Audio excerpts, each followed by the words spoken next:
Okay. Hi guys. Today I have Jessica. She is my charge nurse, and I have a couple questions for her. And as you know, my channel is just something what I'm doing for fun. Um, of course, it's not professional like I would like it to be, so don't judge me too hard. Anyway, hey Jessica.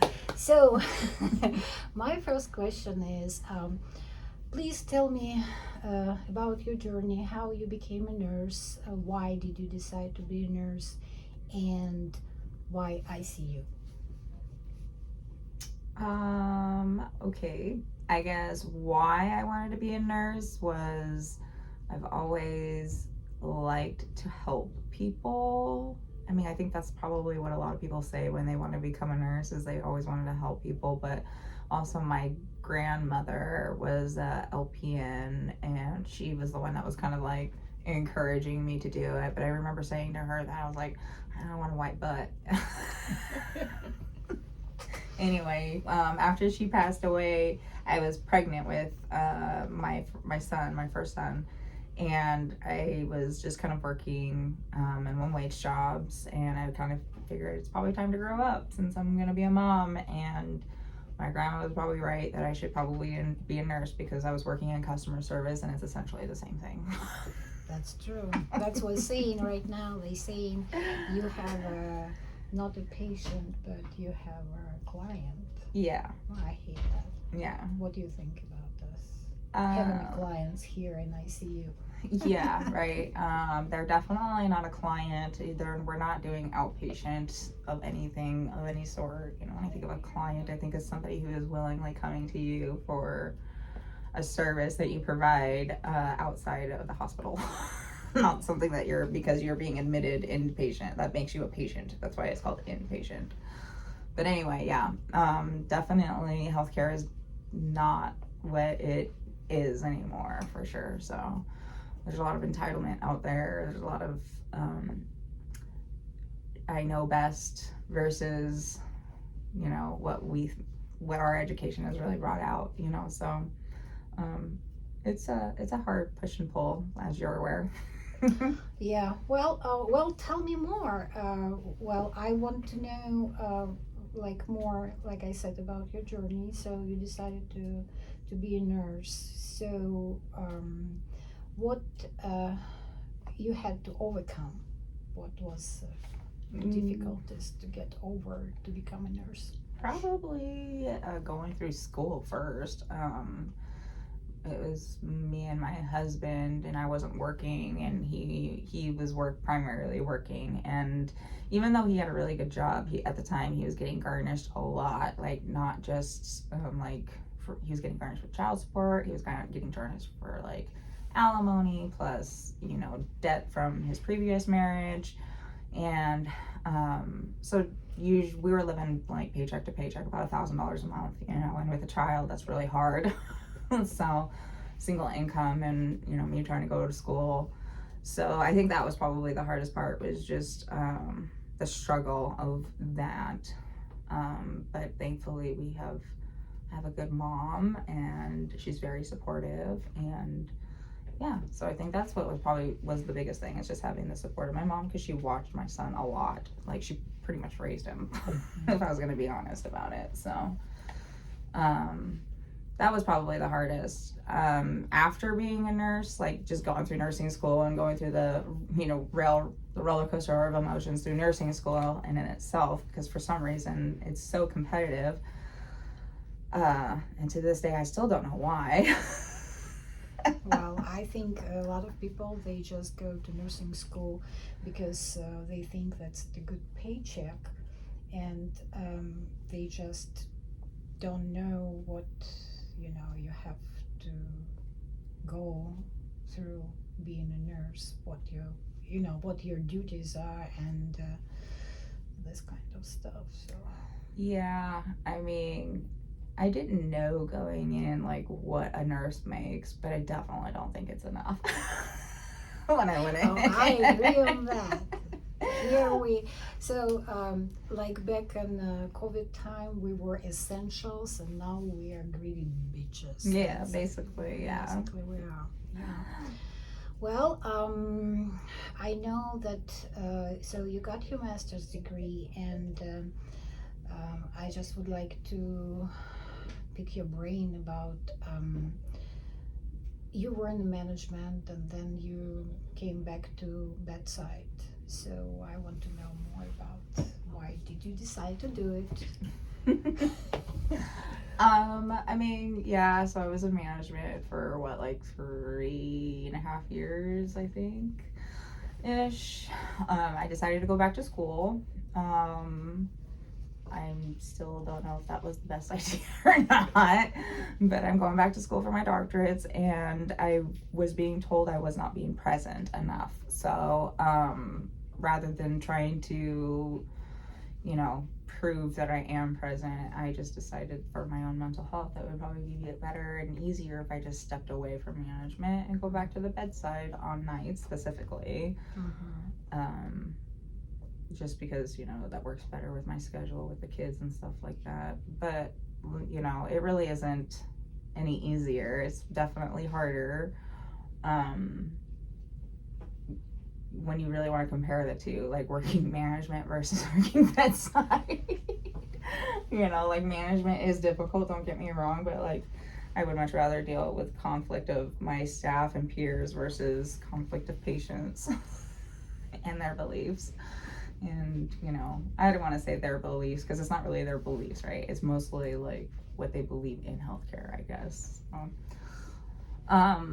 Anyway, so yeah, I guess it wasn't really so much my choice to step down, but it was a choice that was kind of like made sound like it would be better. Well, life happens. Yeah. I wish you would say, "Oh my God, I love bedside. That's what I want to do to the rest of my life." It's like, well, if you find the nurse who wants to do the bedside nursing until they die. Yeah, until they die. Good luck. Well, just good luck. Yeah, no. So yeah, that I did not want to go back to the bedside, that if that's what you're asking me. No, did not want to go back to the bedside. I would rather deal with the problems of the peers and deal with management issues and administrative issues than have to deal with patients. They're getting sicker, they're heavier. I mean, just the other day we had a 420-pound person. And I'm 5'2" at 135 at best.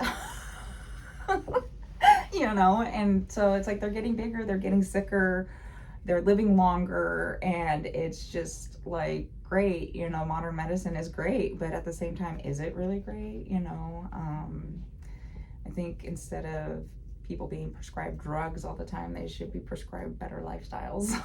Yeah, the quality of life. So it's just like something.